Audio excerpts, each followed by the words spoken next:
যুবক শুনে ক্ষিপ্ত হয়ে বললেন, ও নবীজি, আমার কোনো অর্থ সম্পদ নাই, কোনো কিছু নাই, আমি কেন আমার মালিকের দরবারে শুকরিয়া আদায় করব? আর শুকরিয়া আদায় করলেই বা কি হবে? এবার মুসা নবী চলে গেলেন সামনে থেকে।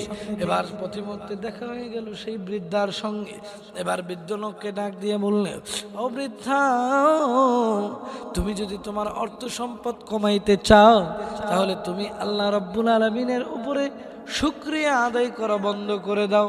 এবার বৃদ্ধ লোক এই কথাটা শোনার পরে ডাক দিয়ে বলল, কেন কেন কেন আমি শুকরিয়া আদায় করা বন্ধ করব?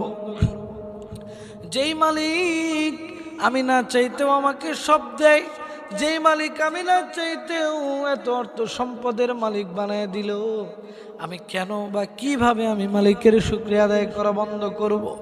এবার বৃদ্ধ লোকটি মুসা আলাইহিস সালামের উপরে প্রশংসা জ্ঞাপন করে